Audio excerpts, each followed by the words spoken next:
Well, hello and welcome back to the Field Ready podcast. My name is Andrew Crabtree, the sometimes fill-in host of this show, filling in again for Jim Robinson this week with my friend Jimmy Parmley, an account rep for Master's Choice.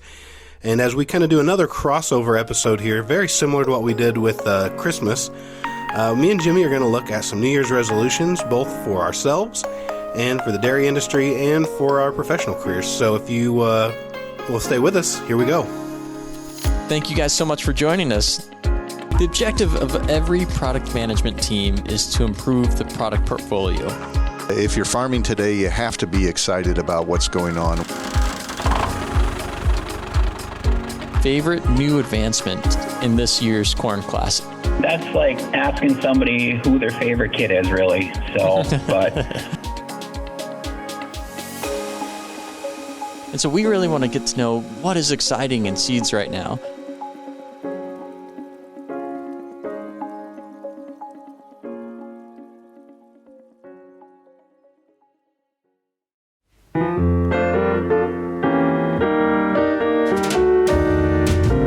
Well, hello and welcome back to the Dairy Dive. My name is Andrew Crabtree, and I am joined by my friend and yours, Jimmy Parmley. Jimmy? Jimily. Been called Jimothy before. Never Jimily. Jimathan. Welcome back to the show, Jimmy. Yeah, no, it's good to be back. Last time you were on the show, which was our last episode, we were talking about Christmas and Christmas traditions. Did you eat your Christmas cottage cheese? I did not. But, well, I might have actually, because I do like a healthy dose of cottage cheese just about once a day. Thank you, dairy farmers, for...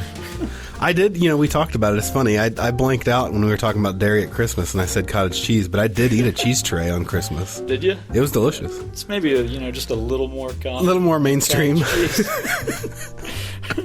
I had a cheese tray and some summer sausage, and it was delightful. So thank you, dairy farmers, for working through Christmas so I could enjoy that cheese tray. Jimmy, Scott's not here. Scott was going to be here. We were going to do a round table like we did at Christmas and talk about New Year's resolutions, but Scott, I feel like almost all of America, has influenza right now. Yeah, no, all the junk's going around right now. It's, I've had a stomach virus. That was no fun. And I think there's a little bit of mild cold that's gone through my house, but fortunately we've skipped most of it. Yeah, same here. All we've had is the stomach virus so far. Knock on wood. Knock on wood. Well, yeah, Scott literally, as we approached the hour to record this podcast, Scott texted us a couple hours ago, and he's not going to make it. So we're going to talk about New Year's resolutions, and we don't need Scott Harris's opinions. Agreed? Agreed. Okay, so Jimmy, New Year's resolution. This podcast, at least, so we are recording this for the Dairy Dive, but it's also going to partner and go through our Field Ready, the Rob Seco network as well. So, as we talk to our Dairy Dive and our Field Ready audience, what do you have as a New Year's? Do you ever do resolutions? Yeah, so it's kind of funny when you ask me to do this. I have never done a New Year's resolution in my entire life. Hey, that's an answer too. I don't know why.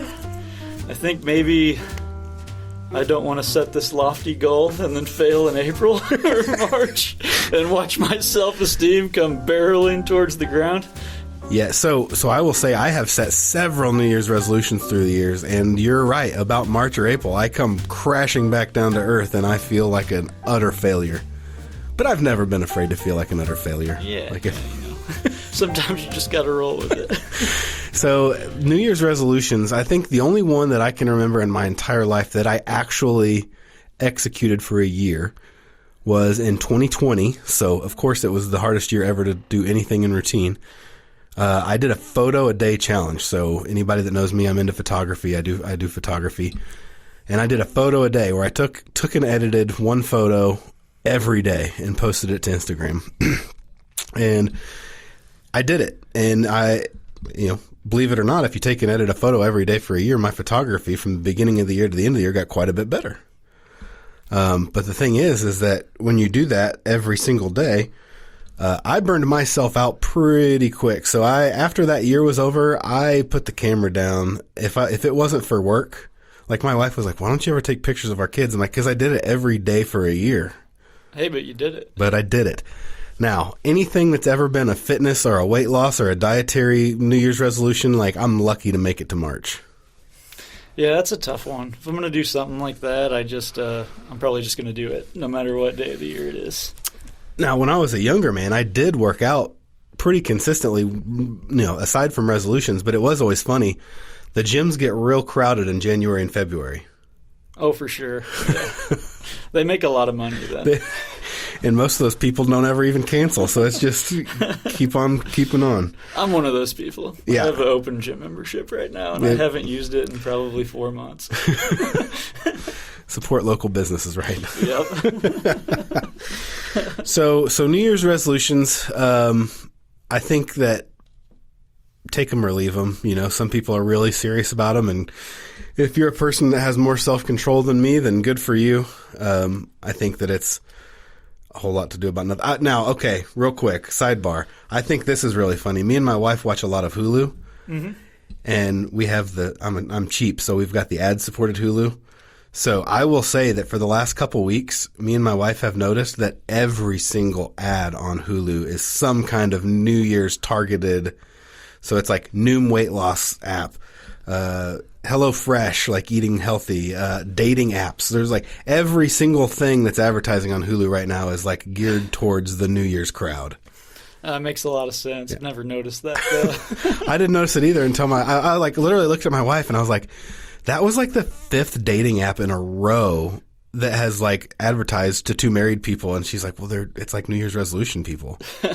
And so when we started paying attention, and it's like every single thing. But so I guess if you watch Hulu, maybe you're in the mood for a New Year's resolution. So if you are, I've got a couple of New Year's resolutions I want us to talk through aside from anything personal. So Jimmy, if you were giving advice, if you were talking to a dairyman, what kind of New Year's resolution would you maybe be looking at for a dairy farm in 2023? So I would say that a big one that can kind of get overlooked would be silage bunk management. That's a good one. Yeah, just because you might take out a certain amount of tonnage out of the field, but just the dry matter loss that you can have if you don't manage that bunk properly can really reduce your total feed and quality. And quality, that's a good add-on because if you plant the right, you plant your Master's Choice seed and you're really proud of your silage out of the field. Well, a lot can happen in 6-8 months while that thing's improperly ensiled. Yeah, for sure. And there's a lot that goes into it.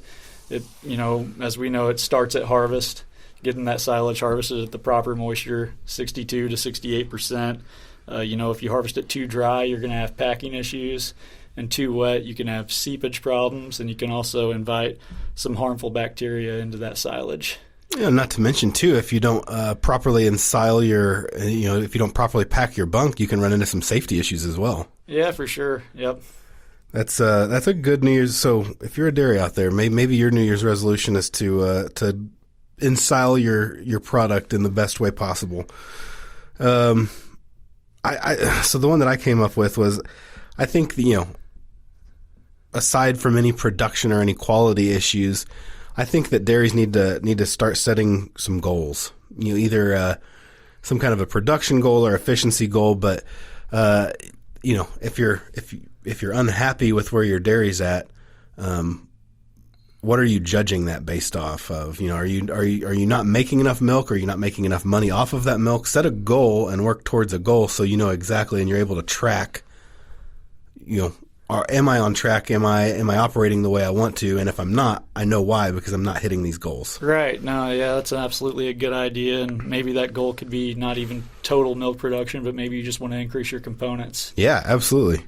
There's a really good episode. This is probably more than a year ago that we recorded this, but if you go back in the Dairy Dive, there's an episode with, I think his name was Bruce Van Steeg, and he talked about know what winning looks like, because, if you're unhappy with where you're at, well, why are you unhappy? Or if you're happy with where you're at, how can you justify that? But what does winning look like to you, and then work towards that goal? Right. So so we've talked about what winning looks like on a dairy. So what would a resolution be, you think, for maybe you professionally, or Rob Seco, Master's Choice? Like, what professionally, what is a resolution for you? Yeah, I think for me, it comes down to the fact that we've gained a lot of dealers. We've enhanced that distribution network, which is a great thing for us and for Rob Seco. And now it's just kind of about building those relationships that are so key to getting those sales out there and really helping these newer dealers get rolling with our products. Yeah, that's a good one. We've added how many new dealers in the last year? I don't know the exact total. I want to say like 60. Yeah, it's a big number. I could be off on that. It's a pretty good number. Which is exciting, and it gives consumers and maybe some geographies that used to have access to Master's Choice. It gives them access to Master's Choice again, because there's a lot of geographies that, we used to sell a lot of corn that through one thing or another, representation has changed, but getting some of those areas back has been it's good. For sure. And then also getting into brand new areas that we were never in to begin with. Yeah. So, yeah, that's for you. If you're listening and you're on the customer end of this, check with your local Rob Seco dealer, see if they're selling Master's Choice, if they went through our certification process. And if they do, Jimmy has a New Year's resolution to be in contact with them and to manage those relationships. Yep, absolutely. Yeah, I think for me, doing the marketing, doing a lot of so you and I touch the customer in very different ways. So you're more touching directly through conversations with either direct customers or through dealers, whereas I'm more indirect, where I'm making a lot of the materials and a lot of the resources that go ahead and represent Master's Choice. And one of the things I'm already doing, which sounds insane considering that as we record this, it's almost January, I'm already working on our hybrid guide. And so as I'm working on the hybrid guide, like I know that I'm getting around to it, Jimmy. I'm circling this. I'm going the long way. But, we have a really outstanding product evaluation and development team at Master's Choice and Rob Seco. And so I think that as a company, seeing new products get rolled out to farms and being able to maybe fill some holes in our lineup or some areas where maybe certain traits or certain days maturity don't fit. So for me, looking ahead to 2023, I'm excited to see our product development team really fill out our lineup and bring products that are going to represent Master's Choice in a way that we're proud of. Yeah, absolutely. And it's those guys do a great job, and it's not an easy job because you're looking for products that have to yield, have to hold up agronomically, and on top of that, they have to meet our quality standards for feed. Yeah, and throw on top of that the fact that no one else is hardly looking at those things. It makes it it's a challenging job to find those things. But I know Jim Robinson, who's been on the show, like he, if you're listening on the Field Ready side, he's been on that show a lot. I know that those guys are incredibly busy. I know they've added to that team, and they're evaluating products almost continuously. Yep. So that's New Year's. That's what New Year's looks like for me. Is let's make sure we're just advancing ourselves. And it doesn't have to be. These are the absolute things I'm going to do for a resolution, and I'm a complete and utter failure if I don't do this thing. I just work on advancing and work on getting better. I think that's what we need to do. Yeah, or just start at least thinking about those things, you know? Well, thank you so much for joining our podcast. If you're a listener, make sure you tune in. If you're on the Field Ready side, make sure you tune in on the 1st and the 15th for new episodes. Sometimes you'll get me. Sometimes you'll get Jim Robinson. And if you're on the Dairy Dive side, thanks again for listening. We post every other Wednesday. You'll often hear me or Scott Harris, who is down with the sickness. Is that it? That's a song. That's an old reference. Scott Harris is down with the sickness, but sometimes you'll get Jimmy Parmley peeking in here. So we appreciate all of your commitment to listening to our content in 2022. And honestly, as we talk about resolutions, just being resolved to make these podcasts even better and more educational. So thank you guys for listening, and we'll catch you next time. Yeah, thanks everybody, and have a happy New Year. Well, thanks so much for listening to the Field Ready podcast. Please come back and join us on the 1st and 15th of every month for new episodes, and don't forget to stay field ready.